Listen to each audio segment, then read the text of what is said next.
Everybody to another developer cast here on the Game Wisdom channel. I am Josh Placer, and as always, we have another interesting discussion about game design and game development for everyone to enjoy. My guest tonight runs his own smaller studio called One Man Indie. He's put out a few smaller titles here, and he's on to kind of talk about his own experience as an independent developer, as well as setting up for his first game jam. So, I will let him introduce himself here, so feel free. Hello. Many folks may have remembered me. I am Al Cheddar. I used to do a indie game YouTube channel where I played different kinds of games. Some of them Terraria, Starbound. Currently, I'm venturing into the world of being an indie dev myself. Mm-hmm. I've been a big fan of video games since the old, and I am dating myself, but that's fine. The old NES days, as a matter of fact, and the Atari days and things of that nature. So I'm looking forward to seeing what happens. Honestly, had a little bit of a rise and fall with it, but I'm enjoying the ride. I'm enjoying the ride. Mm-hmm. How long have you been working on your own game for? You may think that I'm crazy, but I've been working on my first title, which was Monstrous, Makers and Mayhem. I've worked on that. I've been working on it, I think, since 2003. Mm. Off Fifth. and on, yeah, because things happen in life, and I had at the time I was a single father, so I was kind of doing it as kind of like a Mm-hmm. hobby, and I was kind of putting it on the back burner because I had to do other things, and then other things in life came along, and I stopped it for a little bit, and then I restarted it again, and then I stopped it again, and that's why I got married and I had my wife, and I had my second son, and two more kids came. And in the process, I kind of just kept working on this, and now I'm in the beta stages of it, and it's more or less it's coming together. It's coming together. So I guess what attracted you to getting into independent development in the first place? Well, that was during the time when the less than legal version of the RPG Maker by Enterbrain had come out, and it was in 2003, 2004.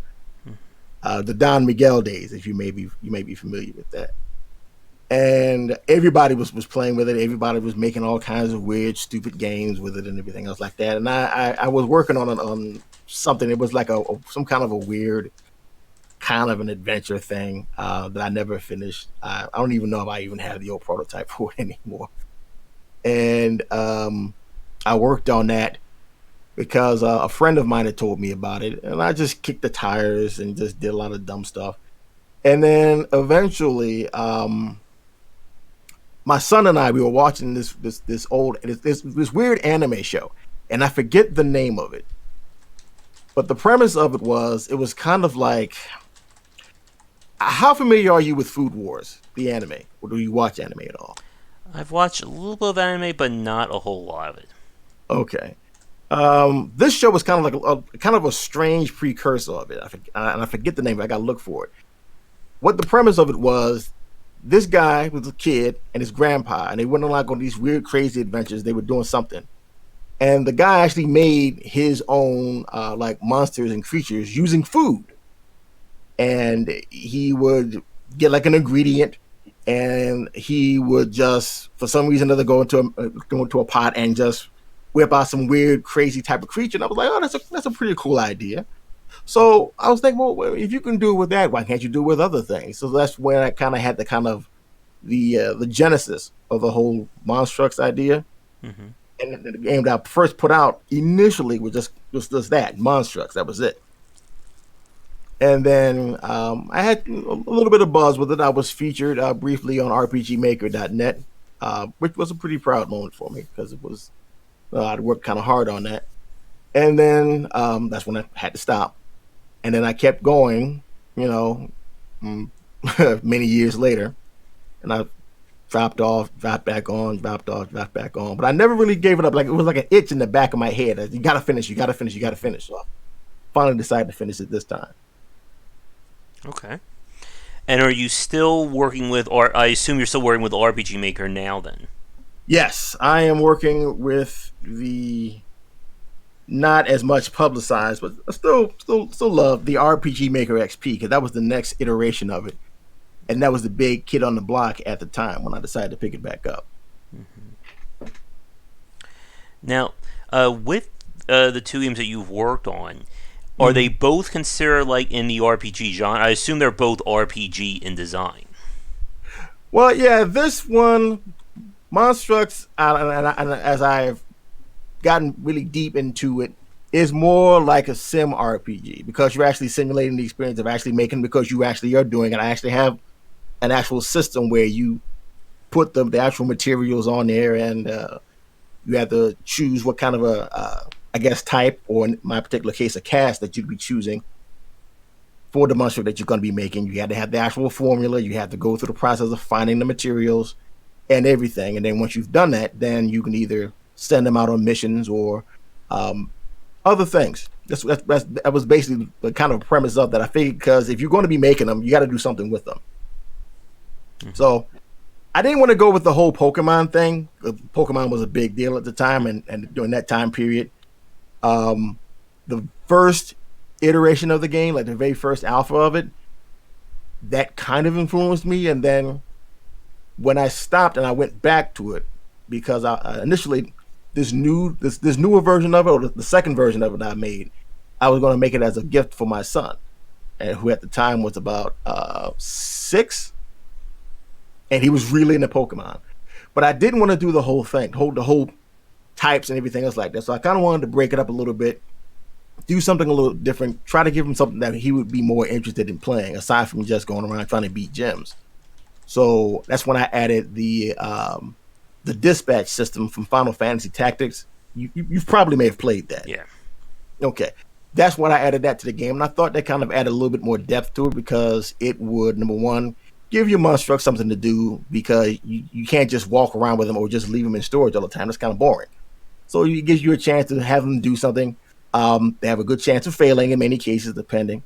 But it gives you kind of a running goal to go for. And I added great rewards to go along with it. And over time, I've tried to flesh out the game more and more in terms of the graphics, in terms of the story. And the beginning, I actually got some really great feedback from, I don't know if he may be listening, but shout out to Neo Soul Gamer. He had actually did a rundown of my game, and he gave me some really good feedback to fix the opening, which I hope will be better. Hope people will like it. And yeah, yeah, yeah, that really helped a lot. So, like I say, when I say that this indie dev thing was definitely a journey, it definitely was, definitely was. Yeah. I mean, like I've been interviewing game developers now for more than 7 years, so I've heard so many different stories about how people have gotten started, and even just like the challenge and tribulations that go into it. Because no matter what game you're trying to build, it's always going to be a different experience. Like Yeah, no two games are going to have the exact same developments. you are correct. I actually know exactly what you're talking about because I had ended my very first game jam, and it was the what was it? It was by RPG Maker, and it was last year in 2018. It was the indie game maker Okay. competition, 2018, and that was when I started working on Slime Kingdom. I decided to go with a different kind of a look. The prototype was very rough. It was, but they didn't really care. Um, I think it would have done well, but I think I got a little bit engine screwed because I wasn't really familiar with RPG Maker MV. But I mean, that's life; it happens. Mm-hmm. But I decided to not let that get me down. It did kind of frustrate me a little bit. I'm not gonna lie; it did kind of, it hurt a little bit. Uh, but I decided to try to make the best of it, and I actually released the very first episode in what I will hope will be at least a 10 episode epic, I think. Okay. So, just to clarify, then, so you did your first game jam last year, and Yeah. next month you're actually going to be hosting your first game jam. Oh yeah, it's I've gained about let's see, because the last time I checked, I think I've gained in the 30s in terms of people who are interested. And where are you based out of, too? I am in the great state of PA in the Ah, northeastern part. I'm in New Jersey, so Oh we're not hey, so close, but we're relatively close. okay. I kind of thought I heard that. I didn't want to make the assumption because anybody could have. You can be anywhere. People go all over the place. Yeah, I have a total of currently, as of this conversation, almost 40 people, 38 altogether. Okay. So for your game jam, what are you like? Is it going to be like a specific genre, or is it going to be like a topic? I guess like how are you playing, or like what are people going to be doing at? Well, what I'm shooting for is to try to maybe generate folk or generate or germinate maybe a love of the recruitment mechanic and seeing how it can be used in different ways. In this regard, and I don't know how far and how many games you've been playing, but I've seen it done in so many different ways. Most people will probably know Pokemon. Mm-hmm. Everybody knows that. Everybody tries to copy that, and the mechanic with that. I actually have an article that I did in regards with this and how it's broken down. But I've seen it done in so many different games, like say the Shin Megami Tensei series, Dragon Quest or Dragon Warrior, depends on how you want to look at it. Monsters or even the regular games. Suikoden, the Mm-hmm. franchise of it. Final Fantasy. Let's see. I've played one, but one didn't do with anything. Like two didn't really play. Three, which would be six. Um, that has a really interesting way of gathering, recruiting other people, especially with what am I thinking of? Gao, Mm-hmm. the wild boy in the Veld. How you have to constantly keep fighting him, and keep finding him, and then a lot of other great games that I've seen. That Yokai Watch, which I think it tried to get a lot of traction, and honestly, I think if they had handled it a little bit differently, I think they would have been at least a fairly good contender for Pokemon in America if they had handled it a little bit better. I think. A friend of mine told me that they're going for their third game in Japan now, so I don't know if they're going to retry again.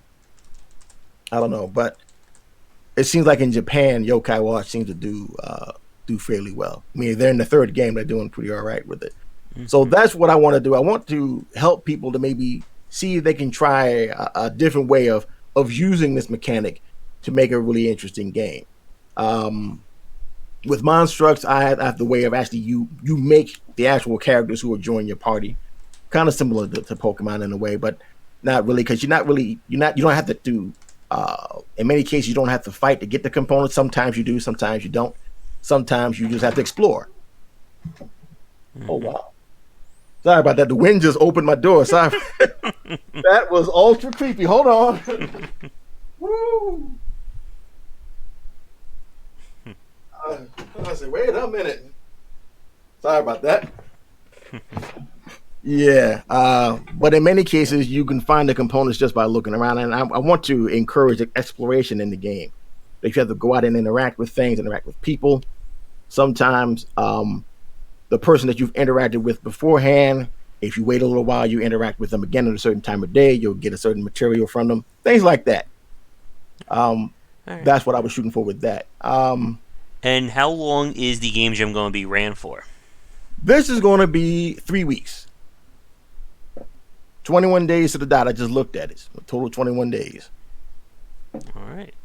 And I guess it's a question for you. Like I always like to ask people like out of my area or just all around, like how like are there any other developers where you're at? You say you're in Northeast Pennsylvania.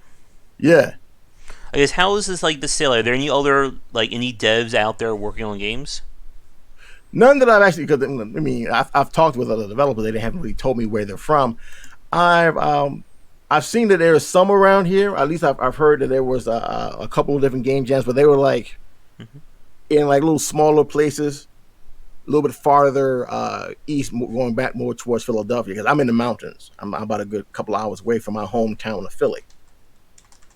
So I can't just I can't always just pick up and just go out wherever I want to go. Sometimes I got to work and everything else, but there are some out there. But I've met some really good developers. I met one gentleman, a team of two guys, really nice guys too. They work in Italy, Mm. and they're called. And I'm actually friends with them now. As a matter of fact, they're called. What's the name of this studio? And I have to. Oh, go on it. What is it? And I played their game and actually did a video about it too. What's the name of it? And I can't think of it right now. Hold on a second. Wait. I know what it is. Hold on. Because I have them on my Twitter list. And this is for my personal Twitter. I also have them on my here. Where are they? Steam. There we go. Because they gave me a key for their game. They gave me a key for two of their games. And I can't remember the doggone name of the studio. And afterwards, after the conversation, I actually would have remembered it too afterwards. That's always the way it works out whenever I ask for something on the spot like that. But the first game they came out with, I actually liked it a lot. Actually, for the first time they came out with a game, they had a really good first effort. Their second game, it was kind of it was called Abduction 8-Bit. Hmm. It was a game where you played as an alien and you had to abduct people. Seep, there you go. They're called Seep Studios. These are two guys from Italy. The first game they made was Seep Universe. It was kind of like a side-scrolling platforming beat 'em up, and they made it with Click Fusion. They made another game called Castana Soul that's also on Steam, and the game that I also told you about again, Mm-hmm. yeah, Abduction Bit. So they made three games so far that I've played so far. Really nice guys.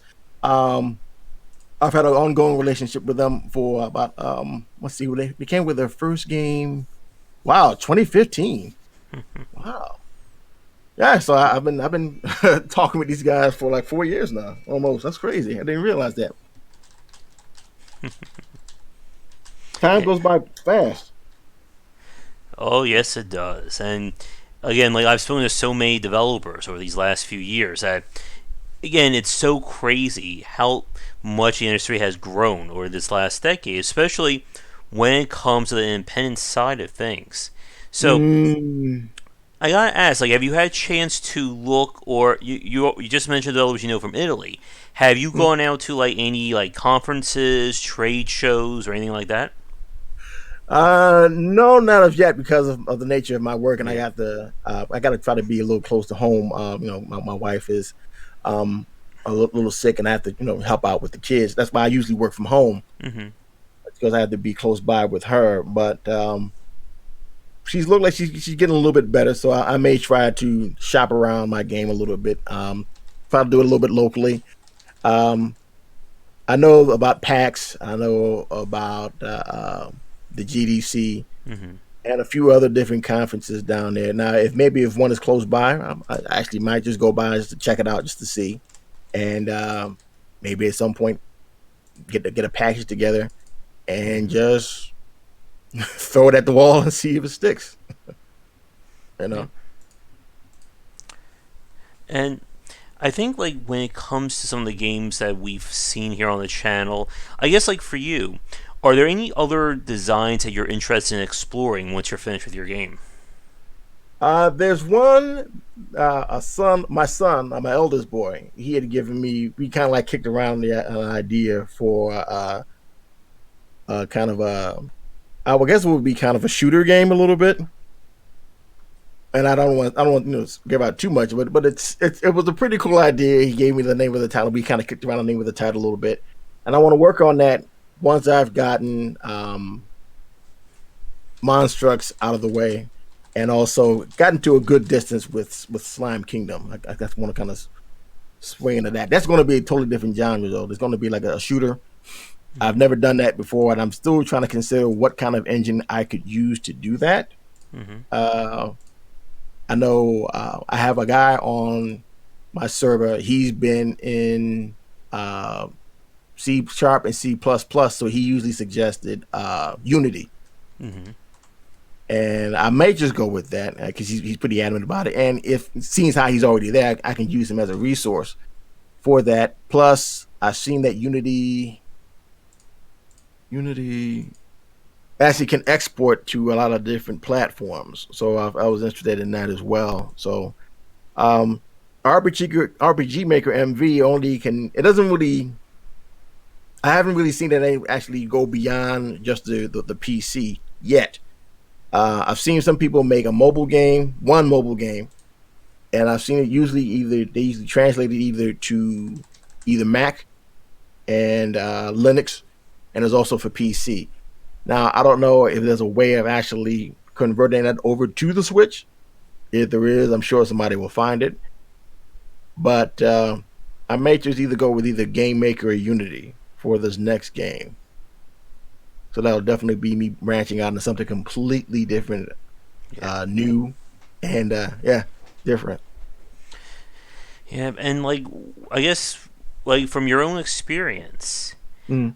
like what as a smaller independent developer, I guess what has been I guess like the most challenging thing as you're trying to learn to be a developer? Because again, I've spoken to many people who came from multiple backgrounds, who've had experience with different aspects of game development, who may be really good at one thing but may lack in another.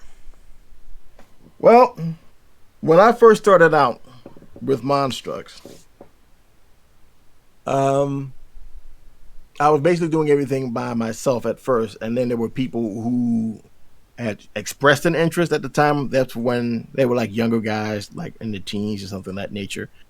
And what I found, unfortunately, that in many cases, when you are doing any kind of a project, especially one that's a personal one, no one is going to be as passionate, as concerned, or as dedicated as you are, and that's kind of what led to a lot of the hiatuses. That was what they came to because I didn't want to stick with the regular assets that were in RPG Maker. A lot of people were complaining, "Oh, you're using the regular assets," and I was trying to think of, well, okay, well, what am I going to do? How am I going to find a way, find assets to go along with this? How am I going to make what I'm going to do? And eventually, I just knuckled down and just made a lot of the artwork myself. Mm-hmm. It's not the greatest.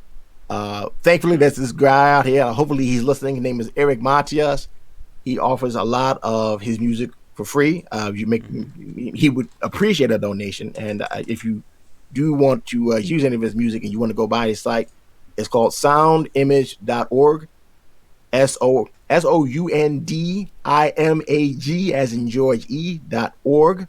Mm-hmm. He has a lot of great music there that you can use aside from RPG Maker for any kind of game engine.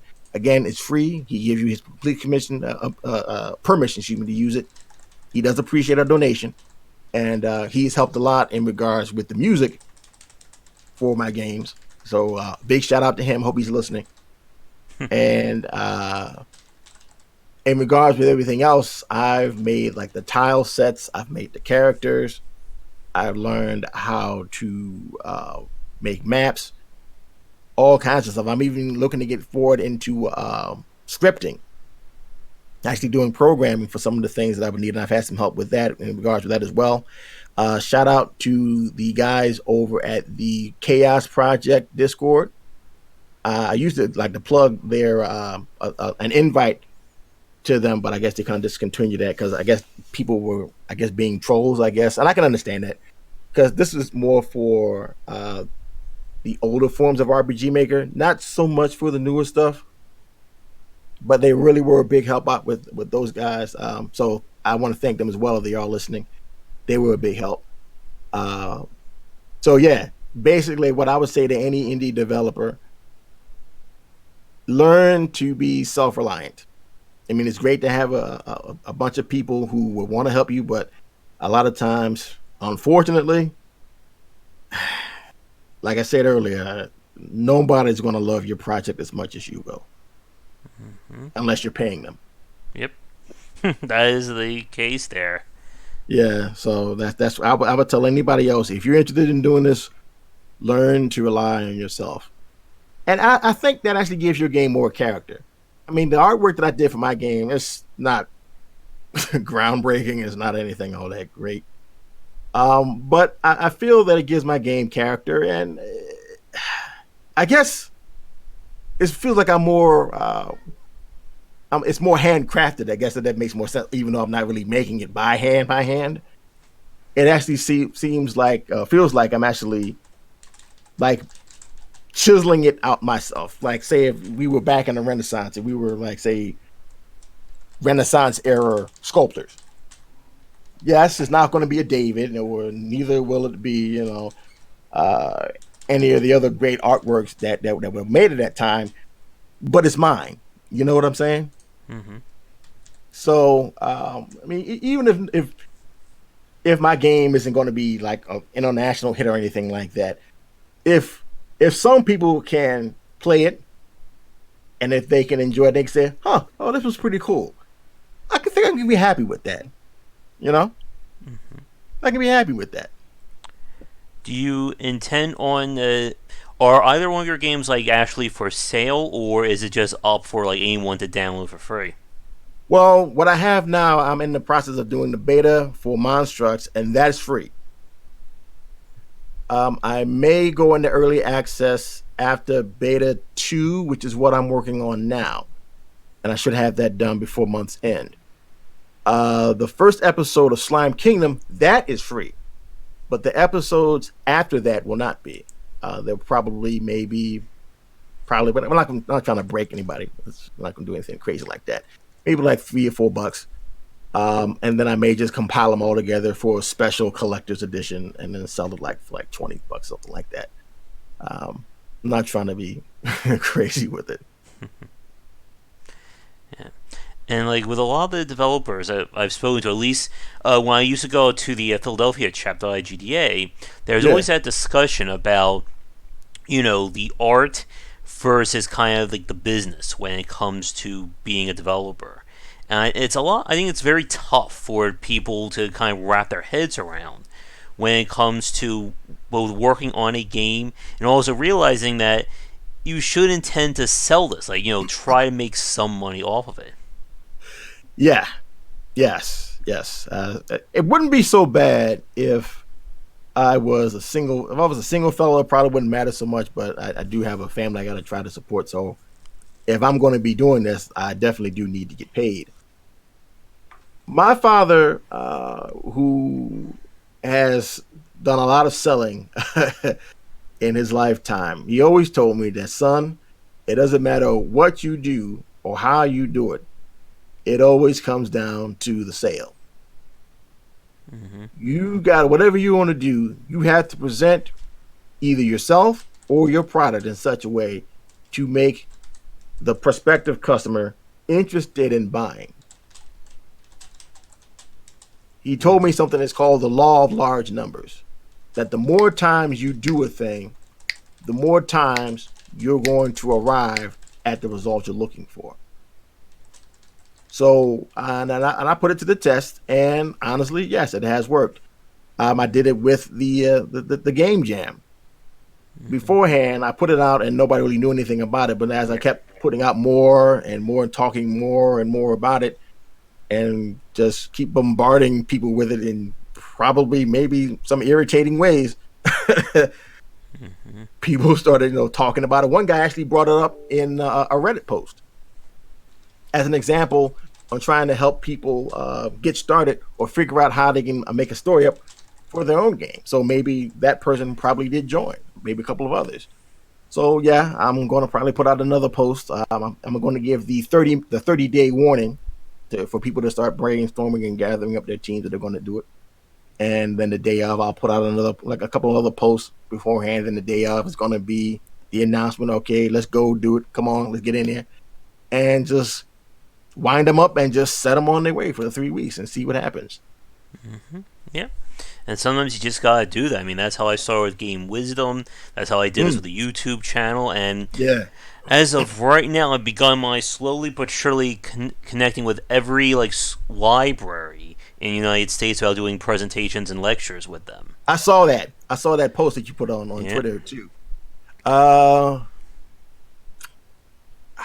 see, I don't know. Uh, I know my the school I have is not too far, Forest City. I mean, I could ask and see if anybody would be interested in that. I know there's a university not too far from Mm-hmm. here, like a campus for it, and I could check that out and see if anybody would be interested in it. But I can definitely look around for that. Mm-hmm. That's a good idea. Actually, doing the presentations like that is a good way of getting yourself out there. Yep. Brilliant, actually, especially with college students because they're so young and impressionable and more apt to dream, as it were. And just trying to get education out there in terms of why you need to study game design or why Mm. it deserves to be studied. Yes, yes, it does. It's a lot of people may not take it seriously, but like with any other type of industry, if you don't know or don't really have a true understanding of it, in many cases you will fail and you lose heart in it. Mm-hmm. Um, my father asked me when we saw a commercial for Final Fantasy 3. Well, so wait a minute. Well, son, this is Final Fantasy 7. Why is it called the Final Fantasy? And I told him, I don't know if you're familiar with the story with why Final Fantasy got its name. Are you? Mm-hmm. Yes, I Okay, am. so yeah. So I told him, well, look, there was this guy, and I forget the gentleman's name. I actually saw the Wikipedia post on it. This guy had been in the game industry for like years. Every game he put out, he just for some reason or another he just failed, and he was getting to the point where he's like, "Look, all right, I'm just going to give it up. But before I do, let me just go and just balls to the walls and all the way, and just throw everything I have at it, and just sees what happened." And that's when he put out Final Fantasy because he figured, okay, well, fine, I'm probably gonna walk away from this anyway. I'll just call it Final Fantasy, whatever. And I guess the stars and moon aligned for the brother, and he did it, and it was on and running after that point, and he made something really really great that lasted for a while. I know Final Fantasy 8 is 20 years old, so the very first Final Fantasy, man, goodness gracious, let me look at that. Very long time ago. Yeah, it is.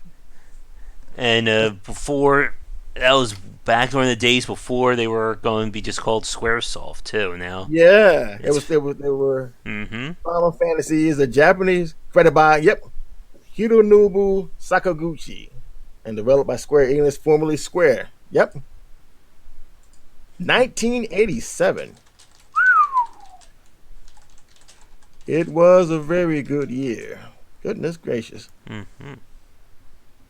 So yeah, the guy here. Well, sometimes it just shows if you're just desperate enough and if you just ballsy enough, sometimes you can make things happen. Mm-hmm. I like that. I like the fact of that. So I guess for you, have you done anything like YouTube or Twitch related in terms of getting known or getting your name out there? Well, I actually had a YouTube channel. I used to do gaming videos, let's plays, and then as work, there wasn't really. I'd gotten about like 300 some odd subscribers, Mm-hmm. and I was kept putting out videos every day, putting it out on Twitch. I mean YouTube. I think I was YouTubing like every day for about like 3 years or so, and wasn't really making much traction, but I'd gotten my name out there a little bit. And some people have reached out to me in regards with like doing voiceovers. Mm-hmm. Um, I actually helped out a fellow out in Utah, Yellow Demon Hurler. You may have heard him. Mm-hmm. He released the machinima for Starbound: The Monsters Below. Okay. Helped him with that. He reached out to me recently in regards with his other series he's doing right now, Ori and the Blind Forest. It's called Ori's and the Voices of Nature, something of that nature. I couldn't do it because I was working and also working on my game. But and I've had offers to do like voiceover stuff and stuff like that. I just had to kind of give it up because I had to work. If it was making more money, then I would have continued it. But I had to make a choice between what I wanted to do and well, responsibilities. So I kind of walked away from that. But I may go back to that again. I think what I'll probably do going forward, I may just start doing like streams of me actually working on the game. I think that might work a little bit better. We'll play a little bit of music in the background, of course, non-copyright, of course, and just stream for like an hour or so of me working on different stuff with the game. Some people are having interest in that. They'll probably answer me questions, so I can do it like a live kind of a Q&A type of format while I'm working. And I think folks will probably be a little more interested in that. They'll probably gravitate towards that. And I may just go back to doing let's plays again of other stuff. I'd done it. I'd streamed and made content uh, briefly for a while. Yeah, I mean, like here with the channel, I've been putting out stuff daily, and it has been a challenge, but I think I've grown relatively fast, at least over the last 3 years, and it does take a lot of time and energy, and it's one of those things that it does feel like you really have to do one or the other. Like if you want to make a video game, you have to go make a video game. If you want to be on Yeah. YouTube, you're going to be on YouTube. But doing them both, at least trying to be a professional level at both, I Mm. just don't see that working unless you've already made it big on one of those two areas. Yeah. Well, unfortunately, this is before I even considered going back in the game dev again. I had to work because I had to make money, pay bills, and that's the reason kind of why I walked away from the content creating. But I like the chance of actually of making the thumbnails and making the videos and trying out different kind of like editing techniques and playing the games. I enjoyed playing the games. There was a lot of great indie games that I played that I really enjoyed. Terraria, which really took a lot of people by surprise. Starbound, another great game by another great indie publisher. I've played Ute Unturned, and I became kind of an expert with it, kind of a little bit of a celebrity with that. I did kind of reach that. I did enjoy that a little bit. It was fun. Um, what other games have I played that I really enjoyed? What was it? Gladiator School, which was another good game, also by a single indie developer, and Hollow Knight. Hollow Knight was a really good game as well. I actually supported those guys on Kickstarter. And yeah, Hollow Knight was one of those games. Again, we've been playing this on the stream and talking about that. Mm-hmm. A lot of people, and I'm sure you've ran this, especially with RPG Maker, that they've discounted Unity. They're saying like only like the worst games come from Unity. There's been like that little sentiment from a lot of people. The But reason why that's the case is mm-hmm, because a lot of people have been doing a lot of asset flips. They're mm-hmm, doing the same thing with RPG Maker, which is why when RPG Maker came out, everybody just was just releasing just all kinds of stuff. There was some good games that were released. I'm not gonna lie. Um, a good example of that was Meedens. There was a guy who released that. The art style was crazy. Like if you can look it up, it's on rpgmaker.net dot net. It's spelled M as in Mary, I D D as in dog, E N as in Nancy, S as in Sam. Meedens, and it had a really crazy art style, um, but it told a very interesting story, and I think it's one of the best games that was made for RPG Maker at the time. A lot of times, people will bring up Lisa. The very first game mm-hmm. was actually made on RPG Maker 2K3, and then it was remade again in I believe it was either Ace or MV. That has a huge following behind it. Another one was Heartbeat. That was a more recent game that came out. Had a pretty good amount of success. Excuse me. Jimmy and the Pulsating Mass, which also had an interesting way of running the mechanics of recruitment because you could actually gain the skills of people you fought and use them in the game, which was very clever. I like that. And another one is that's currently in develop right now, and you will find that on RPG Maker web, the forum. It's called Gladiatora. It's actually set in the Roman era, and it's basically a story of a group of gladiators who had actually freed themselves from their former master and decided to masquerade themselves as still as a fully functioning ludus, Mm-hmm. so they can kind of find freedom for everybody else and for themselves. Great idea. You get to recruit people in different kinds of ways. It's the recruitment style is in some ways kind of similar to Suikoden a little bit, which I do like. I don't know if you've played any of the Yeah. Suikoden games at all. You have? Yeah, I played Okay. like one or two of them. Okay. So it's kind of similar to that. You'll find that that's going to be very familiar to you once you've played it. But that's also a really really good game. So a lot of great RPG Maker games did come out, but because it's a program, especially when it was back in the Don Miguel days, because he was the first one who translated RPG Maker 2000. Everybody was just releasing a lot of craziness back in those days. Me included. Like I said before, I released one game, and it was. I think it was just basically I was just for S and Gs, just kicking it around. I didn't really release it really. Um, and then I guess because people still had it, they decided that they're going to try to make some kind of money with it. And because they flooded the market with so many substandard games, with Unity included, also Game Maker, um, I think it soured a lot of people to those type of engines, Yep. unfortunately, because of that. And it's a nature of the beast. People are going to want to experiment. They're going to want to also get paid, and you know, I think especially with gaming, customers have gotten a little bit spoiled for choice. They have. They want everything to be top of the line.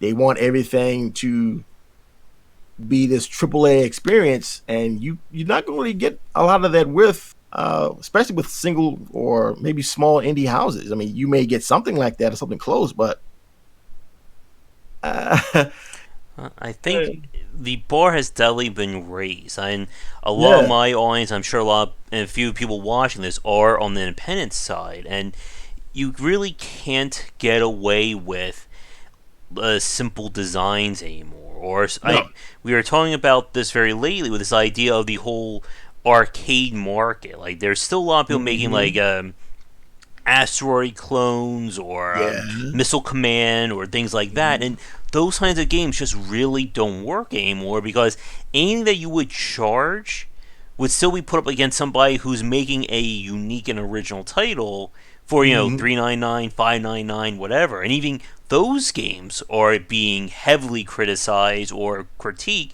when you compare them to $14 and $19 and so on. Yeah.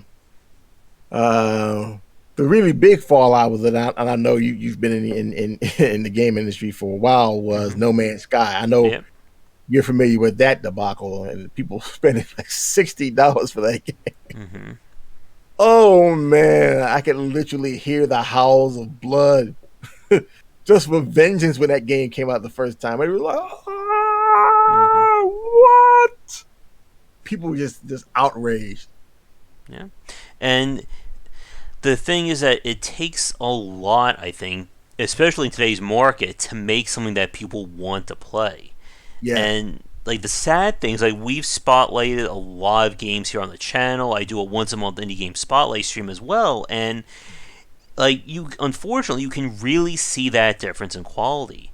And unfortunately, I think what may be a harsh truth for a lot of people is that just because you spend a lot of time on a project, especially with something like No Man's Sky and so on, that doesn't always translate into something people want to play or something that people even going to find out about if you don't do the legwork with PR and social media. Yeah. Yeah. I definitely have seen that a lot. You definitely got to make sure number one, your product is going to be at least playable. You Mm-hmm. have to do that.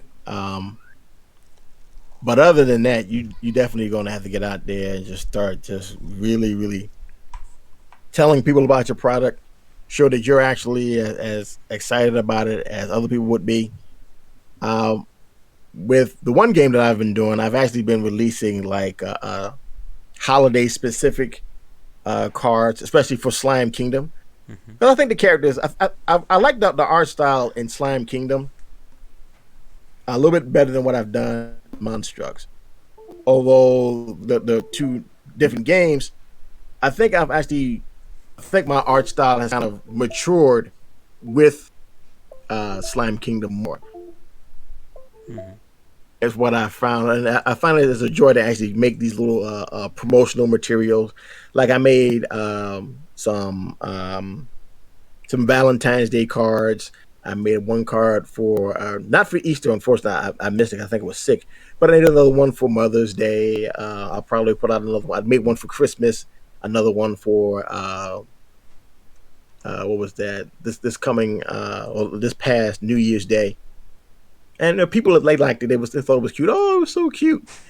Um, I actually have some images of that on my site. And you probably will see that when you look at it. They're kind of what I'm shooting for with Slime Kingdom is kind of a like a maybe kind of an RPG web comic type of deal. I don't know if you're familiar with Giant in the Park. Nah. That website. He published two different web comics. He published Or the Stick. I don't know if you heard about that. No, That I was don't follow too much in terms of web comics, to be honest. well. That was if you have a chance to look up Order of the Stick. The art style, to be honest, is not all that great. The story is awesome. He also put out another one called Earth World, and you may be more inclined with hearing this one. 8-bit theater. This was I forget the name of the gentleman who made it, but this was a long running web series featuring the artwork from Final Fantasy, I believe, two. It was an 8-bit style, and I love that. So when I was looking to try to do Slime Kingdom, when it was time for me to do the game jam for the IGMC, I was thinking, oh, maybe try something a little bit, maybe something kind of like that a little bit. And so that's when I kind of tumbled into this idea with kind of doing a side scrolling type of a video game with Hmm. this one. And I'll probably expand on it a little bit more, but the prototype and the first episode I have, I'm pretty happy with that. I think people give a lot of good feedback and a lot of uh, a good reviews on what they saw. They definitely liked the art with that. So yeah, I'm kind of proud of it. Proud of that one. Okay. I guess, as you said, you started to do your own art for the game. Like, how did you find like learning to do like art? Like, were you like a programmer by trade, or did you like have any like trade skills when it comes to game development, or did you learn that on your own? I basically just learned everything on my own. I had some I have some artistic ability, and what I found what I was able to do is I'm able to draw like simple shapes Hmm. and some other things. So what I would usually do is I would maybe like draw a shape and draw another shape that went along with it, and together I would kind of piece that together into actual picture. And as I went along with it, when I was in the process of doing Monstrux, those I'm going to have to redo those, of course. But the very first ones I was pretty proud of because I had never done anything like that before. They were pretty difficult shapes. Hmm. They were close to the idea of what I had in my head.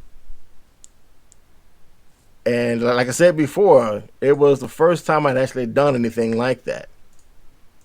Like I really drawn like if you'd seen initially I was going to be using artwork from Dragon Warrior Monsters and kind of spreading it, Hmm.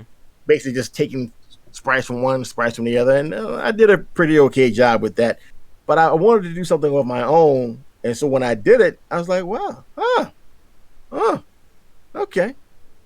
So I just kept doing it, and then that's when I stopped again for the second time. And then this time I decided, well, let me just make everything else to go along with it. So I did the tile sets, I did the characters, and the characters came out definitely a lot better than I anticipated. I started off with like a simple like a walk animation. I literally made a little animatronic of the walking animation, Mm-hmm. trying as a reference, and then I made everything else to go on top of it. And by the time, like, you can literally see the process of it. I started with the animatronic. I had the first version of it, which looked weird. The second version would looked a little less weird, and then I had the final version of it, which I'm fairly proud of. Pretty proud of how it looks. Right. Now, I guess another question. Since you said you're a self-study, have you done any work actually like studying or learning game design at all? No, what I've done is I've watched a lot of many the divine excuse me the design logs of many other game designers, and I've also drawn on the experiences of what I've got when I was playing many of the old school games in terms of how level design looks, Mm-hmm.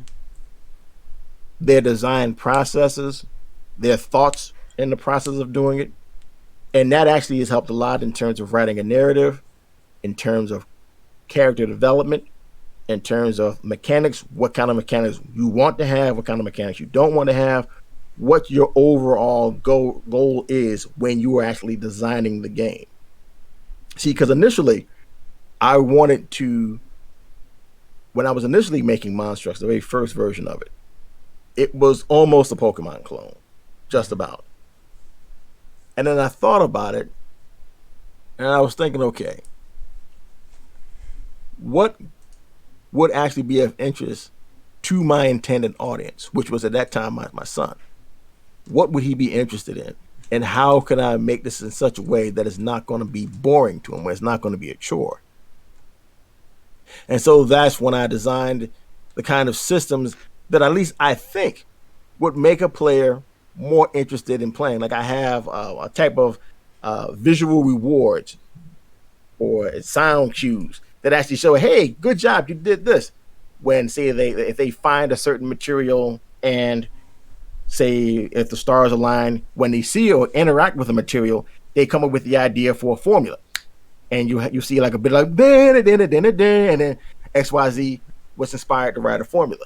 And so I wanted to give the person a kind of a visceral kind of a joy. That, oh, hey, look, I did this. I got this cool thing. I've noticed that in psychology, which in many cases informs a lot of game design, that if you give someone a type of upbeat type of reward with it, you don't have to give them anything. Just give them that the little bit of affirmation. Hey, great, you did this.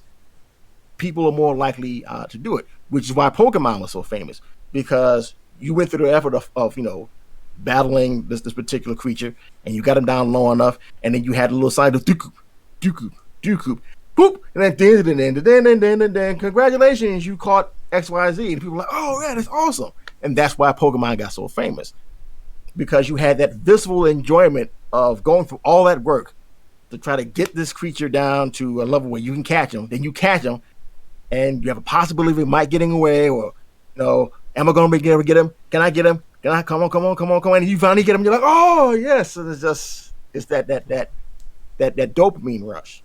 You know, Mm-hmm. you've gone through so much work to get something like that. I think that is what kept people playing. That's what kept me playing as a player, and it really helped to solidify Pokemon as a really, really great game.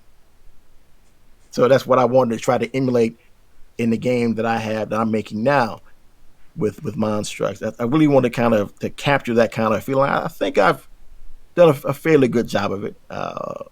There's some areas of improvement, of course, but yeah, I think I've got a good concept down. I just want to make sure I really, really, without being too ham fisted about it, just really nail it in for the player. Mm-hmm. All right.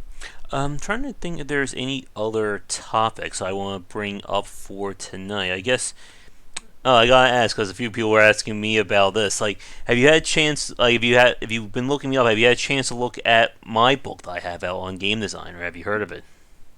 No, I have not. Actually, I did see that on your Twitter that you did have something of that nature, though.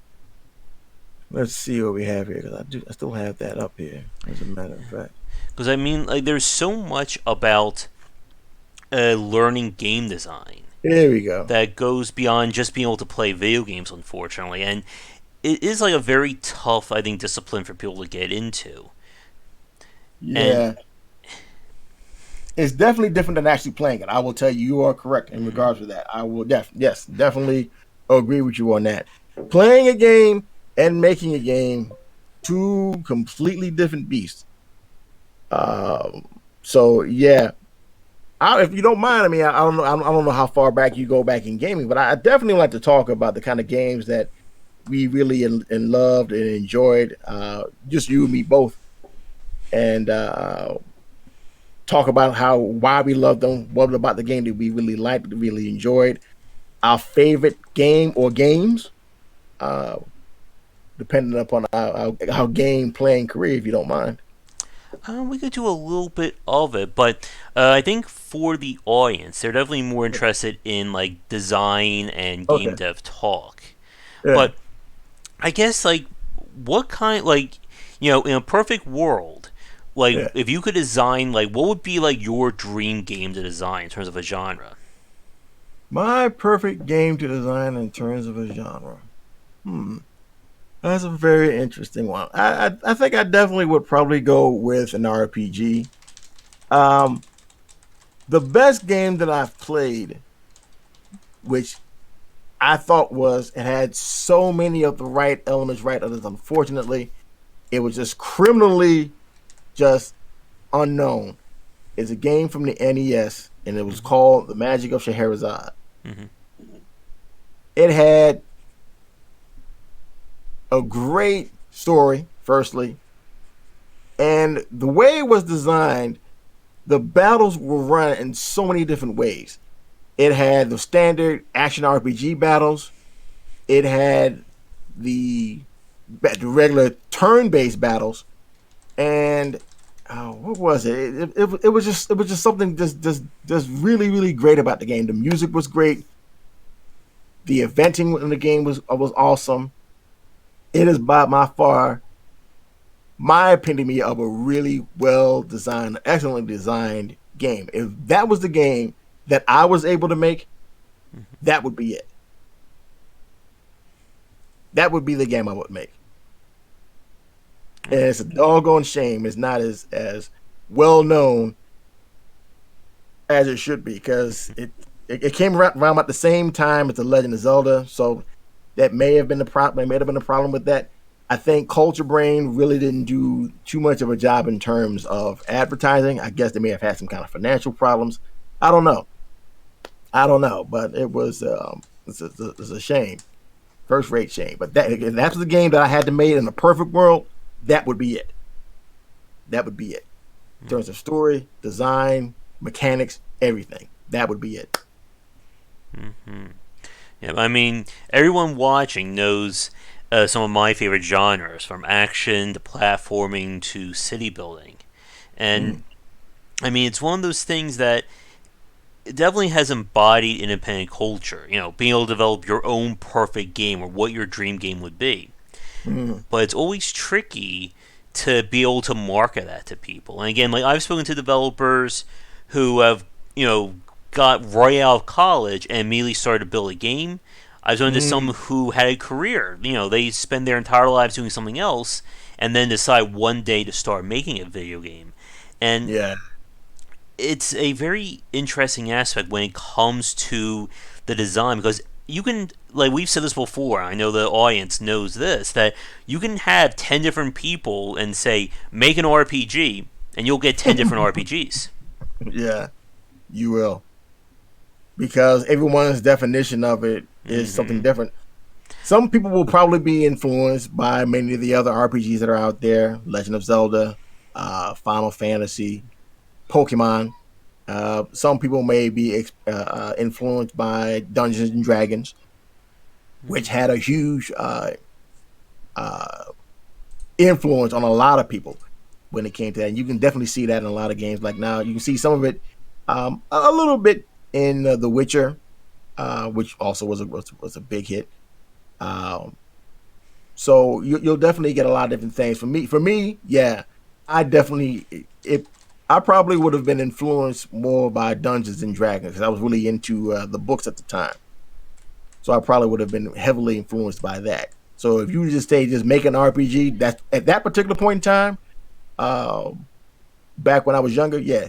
Now I probably would do something maybe a little different, like maybe something along the lines of Slime Kingdom. I Mm-hmm. think I would do something more like that. Yep. And like when it comes to, I guess, like RPG design, I guess. Oh, I guess here's an always popular one. I'm sure you've never heard of this question. Like Mm. what what do you consider like JRPG versus CRPG? Because I'm sure nobody's ever had that argument when it comes to the RPG genre before. Mm. Well, that's the thing because they're two. While they're siblings, they are definitely very different. And huh, I don't really think I could really choose one over the other. I don't think I could because, like I said, they're both different. They're like say chocolate and vanilla in terms of ice cream. Some people would prefer chocolate, and some people would prefer vanilla. I prefer Cherry Garcia. So I could never choose one over the other. I couldn't. There's just no way I could choose that over that because they're both awesome. They have great examples of that. Final Fantasy, of course, is the perfect example of JRPG. Let's see, CRPG. What would I choose for that? Hmm. Hmm. There's so many good ones. There's a lot of CRPGs that are good. Sorry, I can never really think of. Can't really think of. I know all the Final Fantasy games, like all the games from a lot of the games from Japan for the JRPG, of course, definitely are good. Um, hmm. Yeah, I can't even think of anything that actually could be anything that I would choose for CRPG myself. Yeah, couldn't think of it. Um, Let me see. A few people in the chat, they were looking up like your games. Did you have something called like an opie mode in one of your titles? Oh no, no, no, no! That was a plugin released by who was that by? That was by Yanfly, and it was a plugin that he made that actually released and actually gave your characters the the OI effect. No, I don't have. I'm not quite that bold, not just yet. Mm. But that was something that he released, and I just retweeted it because I thought it was funny. It was. Uh, All Guy's a right. genius. I will say that to him. He's one of the unsung heroes of the RPG community. Like, everybody knows him. Yanfly, Gal. Uh, there's another one. There's a lady out there, Archaea. Mm-hmm. These people have really helped to expand the capabilities of the RPG maker. Uh, they've been in it for years since I know for sure since XP when the XP version came out. That was in 2005. So they've been in it for a while, Mm-hmm. and they've done a lot to actually help out people. Also, some random dude. He also is a good one as well. A lot of people use their plugins nowadays. Now I don't know if they're going to continue doing it. I know Yanfly is talking about retiring possibly because he's been in it for a while, and I don't know if he's getting as much support as he should. Um, I've tried to support him. A lot of other people have done it, but I guess if he can't maybe make that much of a living, depending on whatever the situation is, um, Mm-hmm. some people just have to walk away. Yep. Unfortunately. Yep. Um, Now, unfortunately, it's the same thing we see in like all walks in the independent space. Sadly, with many developers, you know, doing their damnedest to get that one game out, and if it doesn't work, you know, mm, you don't really. A lot of them don't have, a plan B in some cases. Unfortunately. yeah, Yeah, and I think honestly, while it can be a bad thing because if you don't have a plan B, where do you go from here? I think it's a good way of motivating a person to really give it their all. I mean, of course, not everybody's going to succeed, but if you actually put forth your best effort, and if you try, even if you fail, at least you can say that you put the effort forth, that you tried. If you just give it your hardest, I think a lot of people, while they may be disappointed, I think they have a bit of closure. I think, and the kind of quiet dignity of knowing that they actually gave it their all. You know, Hmm. so nothing is guaranteed, but yeah, I think that's a quiet dignity in doing that and working towards it in that.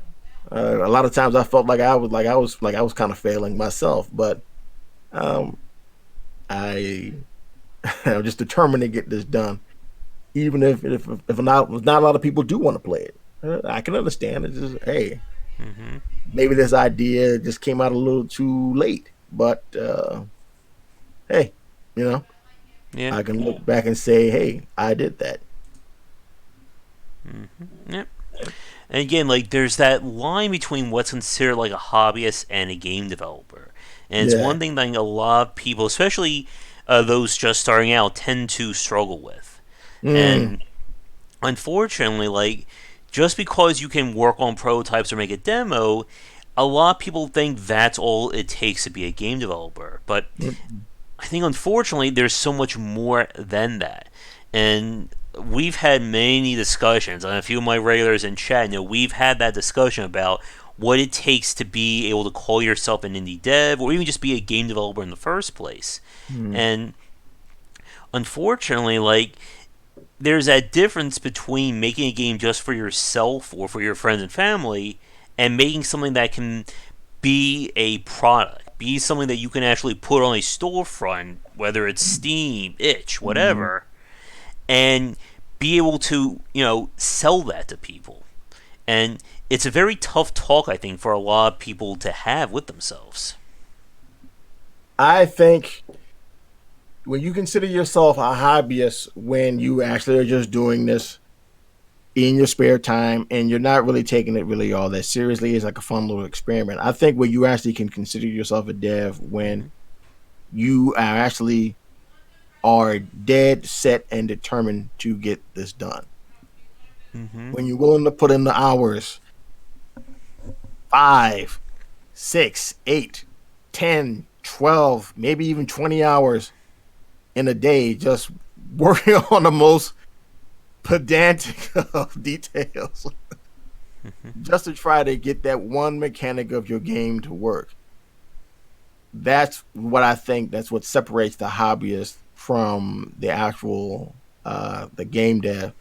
Sometimes having doubts, serious doubts.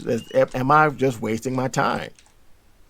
And I think a lot of people who have actually have or are doing it, I think everybody's had that, like that doubt. Like, why am I doing this?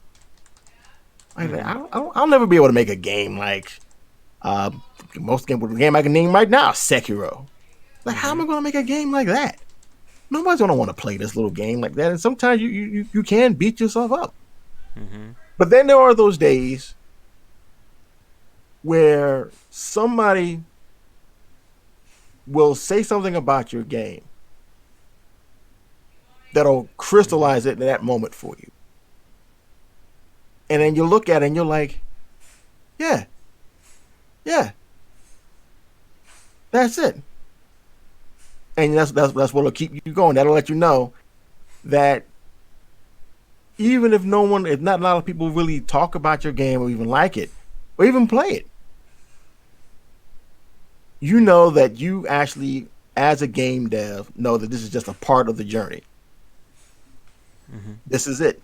This is the journey that you're going to go on. This is where you're going to hang your hat on. This is it for you. This is it.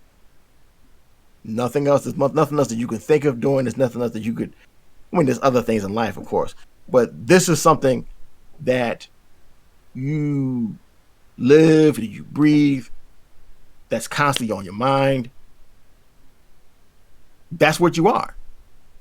You're a game dev. This isn't a hobby. This isn't just a phase. This isn't just some kind of a weird get rich quick scheme. This is it. That's it. I think my first time that I actually realized that someone actually really appreciates the efforts that I go to is when someone actually gave me $5 for the prototype of Monstrous. Not the prototype, the first official beta of Monstrous. And it happened about a couple of weeks ago. And when I saw that, I was like, wow, wow. Like someone actually really thought enough of what I was doing. Because if you go to my itch page, you'll see that I'm trying to constantly stay up to date with everything that I'm doing in terms of like the design process. Like a couple of years back when I first put out the first issue, like the first dev log, it was just basically just, yeah, it's open for business, yada yada yada. I have this out here, and if you see all the alphas that I've released, you'll definitely see. Yeah, it was rough, but I think people would find that I've actually steadily over time improved with what I've seen here, and I think it's just kind of like a chronicle of a journey, like my dev logs. That's what I kind of look at it like. This is just for me going from point A to point B, and I'm kind of taking people along for the ride, as it were, Mm-hmm. of my process with that. And I guess the gentleman who decided to pay for that, I guess he saw the amount of work I was doing and the fact that I kept sticking with this. I think he was just letting me kind of know, like, hey, man, look, I know it's hard, I know it's difficult, but stick with it. Mm-hmm. Yep. And everyone, as we've said, has to start somewhere. Yeah, And it's always been that very interesting and unique path that gets through to game development. yeah, And it's a unfortunately, not process. everyone can make it, but like we've said many times over, I'm just reading the comments in chat. That's going. Game development is a get broke slowly scheme. Yeah, unfortunately, for a lot of people, that can certainly be the case. And again, like I think a lot of people, unfortunately, don't really understand or respect. I think the amount of work that goes into game design, and it You is are a correct. case where you can fail many times by things you don't know rather than what you Mm, do know. yeah, All right. yes, you definitely can fail a lot. Mm-hmm. You will definitely. I saw a post. What was it? It was a scene from Rocky Balboa movie. The more recent one, not the one that not with the with Michael Smith, Michael B. Jordan.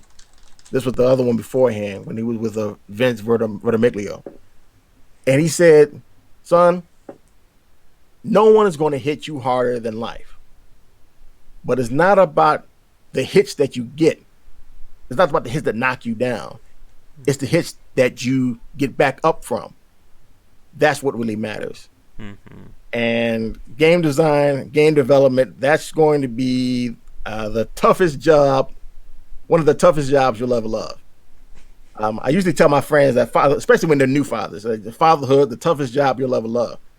I got it from the old Peace Corps commercial, which it is. It is one of the toughest jobs you'll ever love. But I mean, if you haven't been a parent or you're not a parent, yeah, game dev is probably one of the toughest jobs you'll ever love. Yeah, I can honestly say that.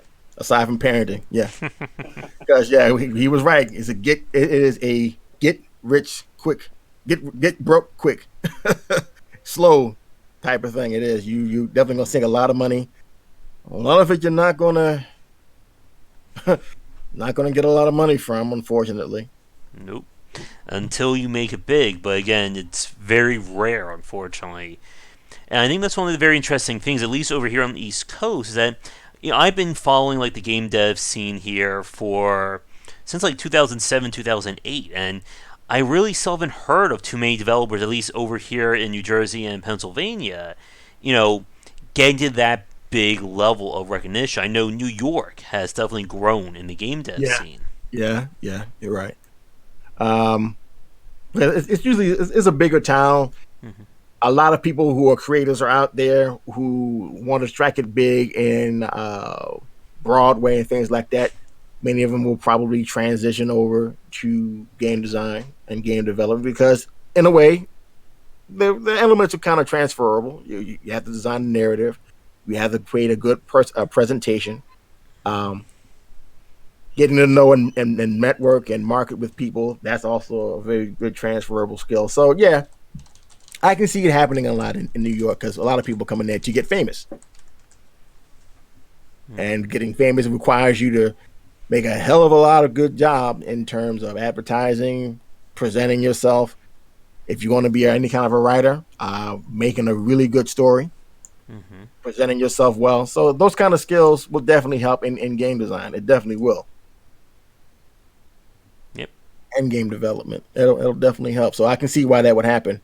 Um, I forget. I know Toby Fox, and he's a big name in regards to that. When he made Undertale. Where is he from? Do you know? I do not know.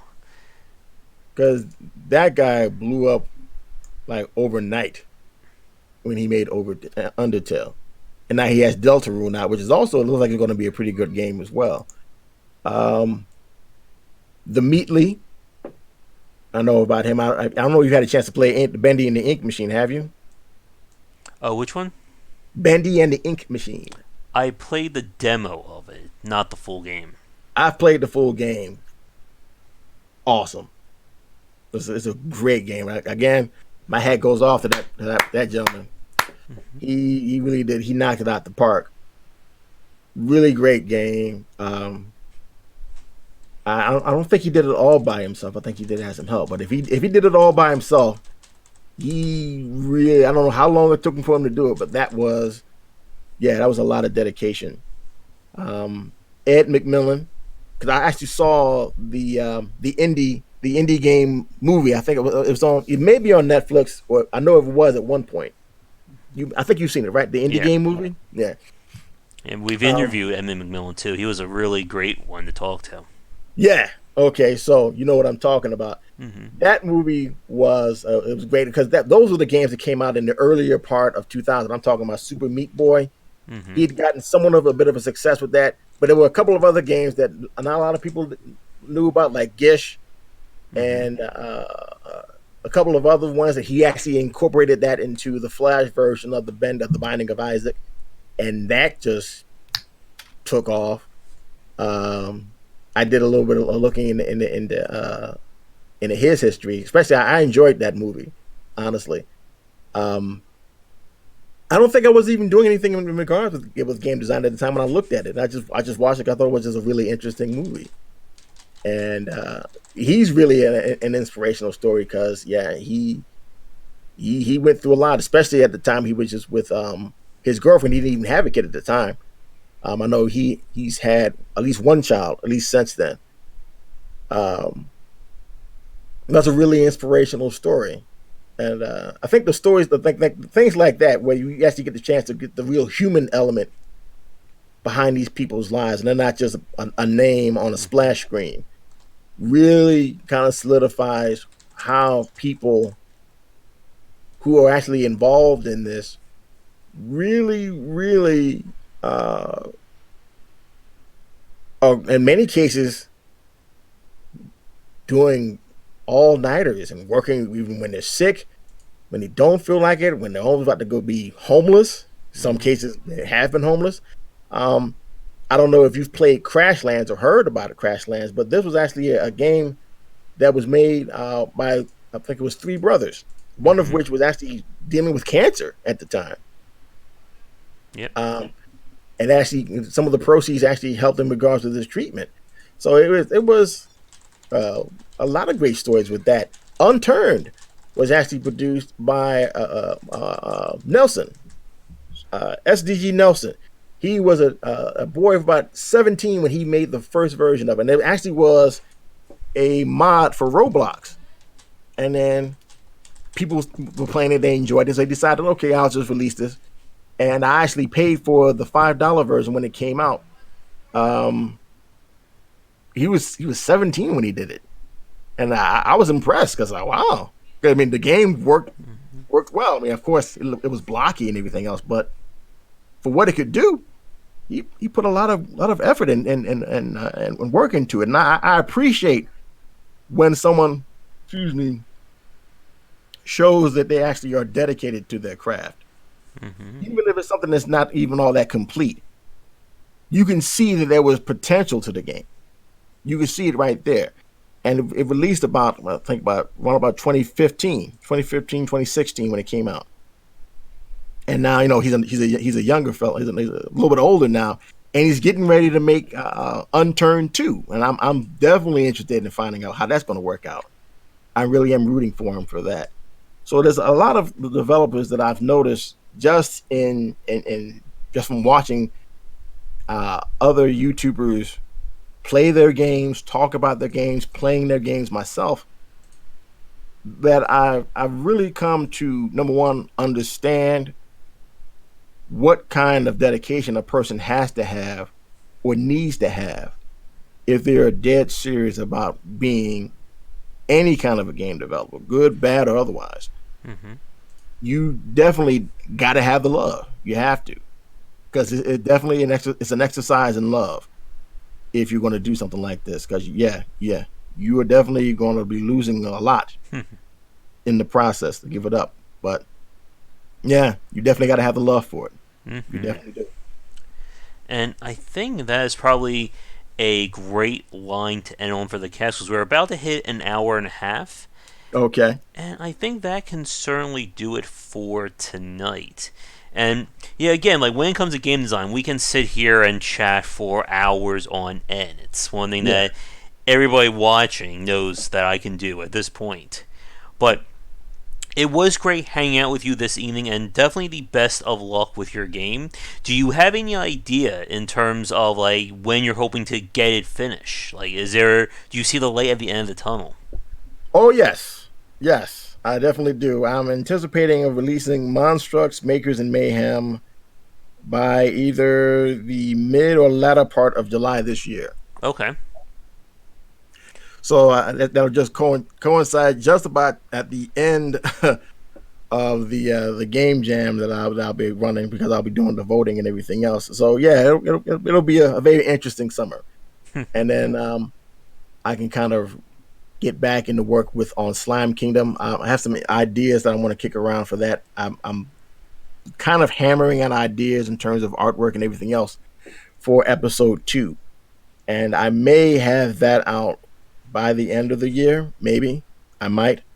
I'm just trying to make sure I don't try to burn myself out in regards with working on everything, especially with everything else going on with my Yeah. life. Mm-hmm. But it definitely with that. Anything else that you wanted to ask me? I think for right now, I think that should do it. Are you thinking about going on like Steam, or are you going to stay on Itch for your games? I think when I go to open the not open go into early access, excuse me, I'll probably be going towards Steam in that regard, because a lot more people are on Steam than are on Itch and everything else. And I probably may do that after the release of Beta 2, because I think this time I'll be able to have all the battle mechanics that I want to have in it already finished. Because there were some things that in the first beta that needed to be retweaked. But I think once I've done that, I think I'll have something that actually be a total package that people will be able to experience everything that I have in mind for the game. All right, sounds good. And yeah, like I said, definitely the best of luck, and also good luck with running the game jam Thank next you. month as well. Thanks. That's it's going to be interesting.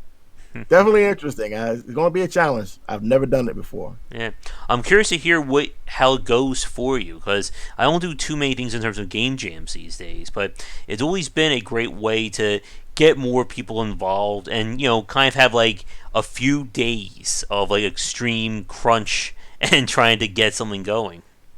Yeah, it's going to be 3 weeks, and I've talked with some of the guys on my Discord jam and my Discord channel, and they definitely was like, "Oh wow, I got to do all this." So when I released that 30-day time period, I'm just going to let everybody know, look, hey, you don't need to work on anything right now, but it's definitely a good idea. You want to try to get some ideas out there. If you're going to have people that you want to work with, try to gather your resources, because when I put out the last tweet in regards to letting them know that it's going to be out, that's it.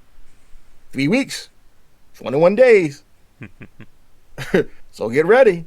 So I'm really interested to see what people will come up with. Yeah. That's what I want to see. I want to see what will they come up with. What would they make in regards to that? And I want to see if maybe if I can kind of let's see. I want to. I see somebody said the news shark said ask him how he feels about crunch culture. Look, having done a game jam myself, I can tell you that it's definitely very frantic. Now, it's in regards with some of the bigger companies, in regards to the games they were making, that's honestly that's a bit unreasonable. Having people work like beyond that time period where they're actually working themselves to the point of exhaustion.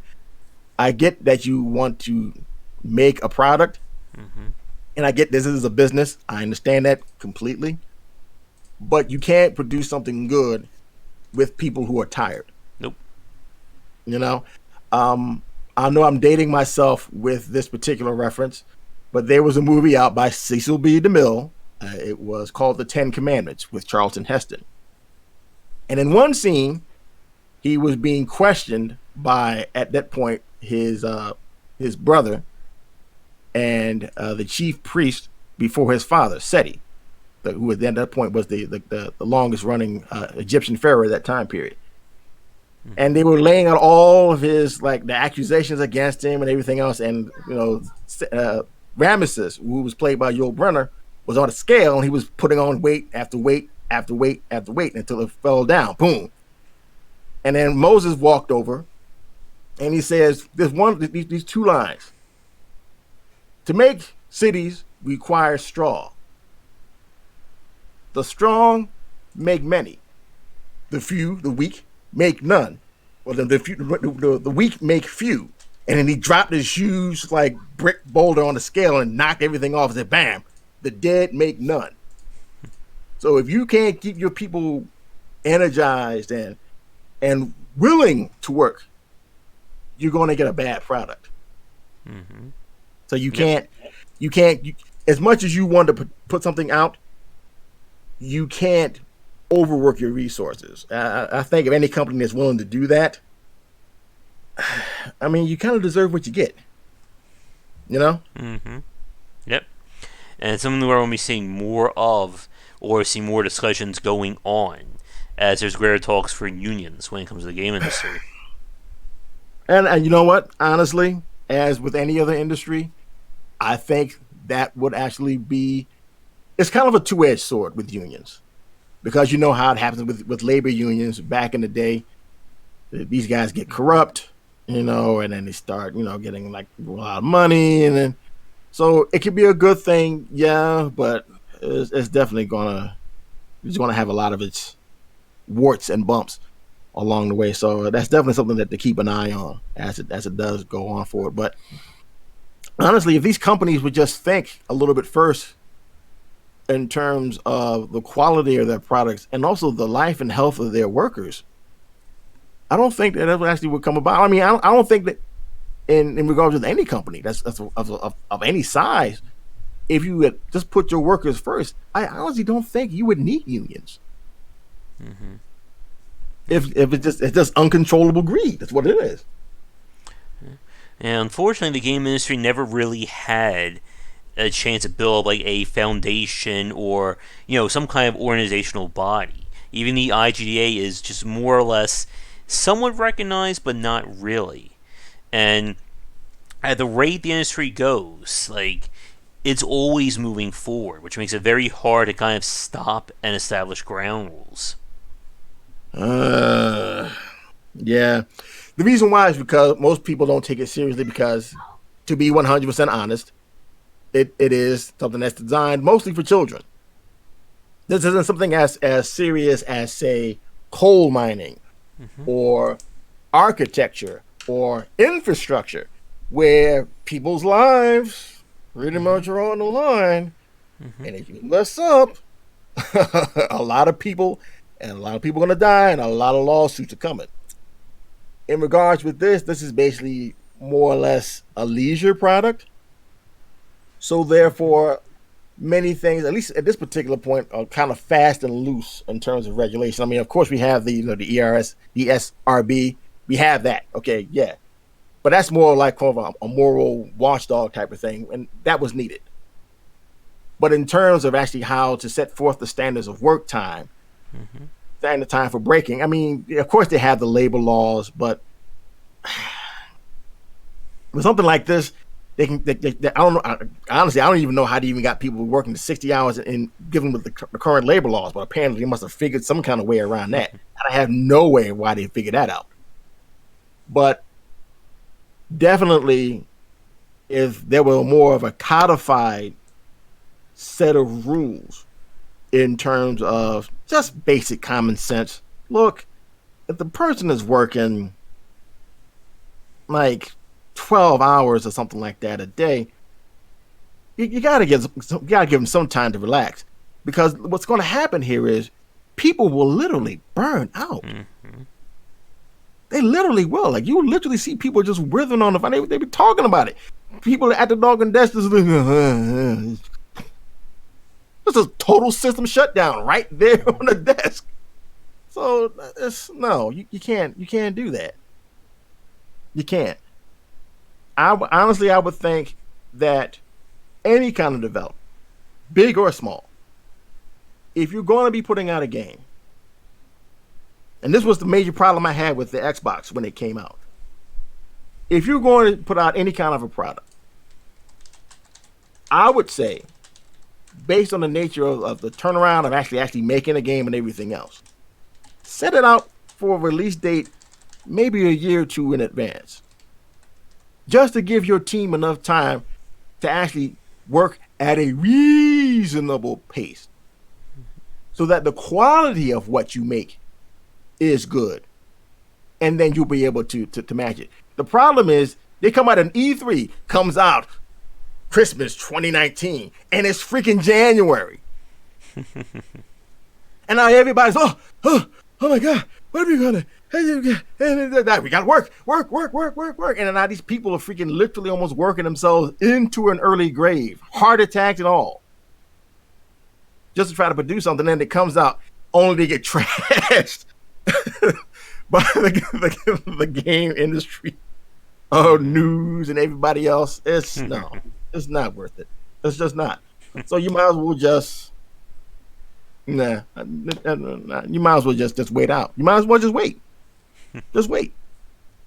Put out a really good trailer, and honestly, follow the example of the indies.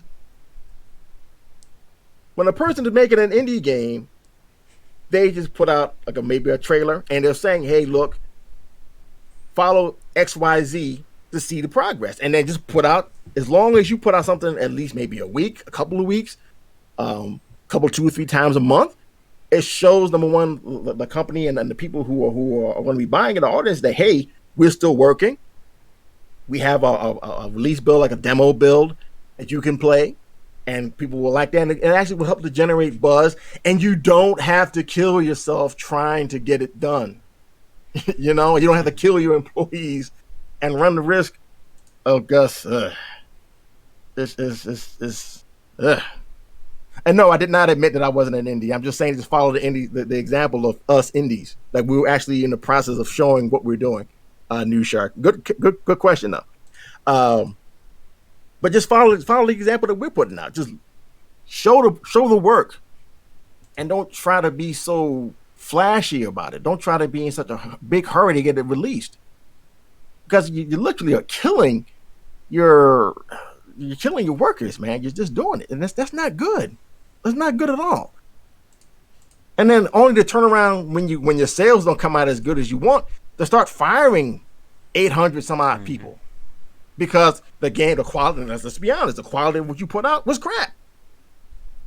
What do you expect? Nobody's going to pay a huge amount of money for nonsense. So if you're going to put out something that's good, take the time to make it good. Take the time. There's a famous line from a favorite line from one of my favorite Aesop's fable called "Little by Little Does the Trick." It's from the Crow and the Pitcher. Look it up sometime. All right. But I think with that, yeah, I think that is definitely a good point to end on. I do, unfortunately, have to get going for the next few minutes. I also have my own games here I need to get ready for in about an hour. Oh, But, yeah. but it was definitely a pleasure hanging out with you tonight. And like I said, definitely the best of luck with the game jam and getting your game out later this year. Well, thank you very much. And I'm definitely going to look at this book that you got here for books on game design. All right. Yeah, I'm definitely going to check those out. Actually, Mike, let me see something here. Now, is this one by you? The 20, what is it? The 20 essential games to study? Yeah, that's mine. Huh. I bet you felt pretty proud when you published this book. Mm-hmm. Yeah. Yeah. Okay. You don't have an ebook version of it, but I think I still get the paperback version. Yeah, I think there is an ebook on the website that you can order too. No, not an ebook. I meant an audio book like you Oh. actually were talking about, but that would require you to actually take the time out and actually do an audio yourself. I know it can be time consuming, so yeah. I think I actually might get this one. Looks pretty cool. All right, but yeah, it's great to hear from somebody trying to get into the game industry, especially being relatively close. Again, it's these days it is very rare to talk to people like kind of in my own neighborhood. Like last week, we had a conversation with, I think we had a few developers from Europe, and it can be very interesting just how far things have come and where they continue to go when it comes to the independent scene. Yeah, unfortunately, I guess a lot of people, because unless you've actually made a game that makes a lot of money, most people, most people don't want to talk about it. Yep. My wife knows I do it, and when I told her about it, oh, this sounds like a nice hobby. Like, no, I'm dead level serious. Yep.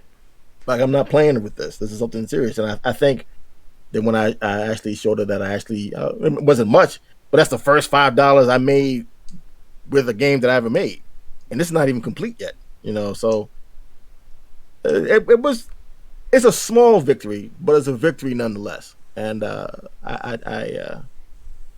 definitely made me smile. It made me feel good that someone actually thought enough about it to actually do that. All right. And again, if you keep plugging away at it, it takes that time and dedication to get a game out, especially when you're learning as you're going. Yeah. Like I said, little by little does the trick. Little by little does the trick. All right. But with that, we are going to end things for tonight. So, and once again, thank you for coming on. And for any developers watching, if you'd like to come on for a cast, whether you're an indie dev or at a major studio, please don't hesitate to get in touch. Be sure to check out our Discord and Patreon link down below. But otherwise, I'll be back later tonight for our regular game stream, and we'll have daily videos discussing game design here and on Game Wisdom, where some of the art and science of games. Until our next stream, folks, have a great evening, and I will see you all then. Take care. Thanks. You too.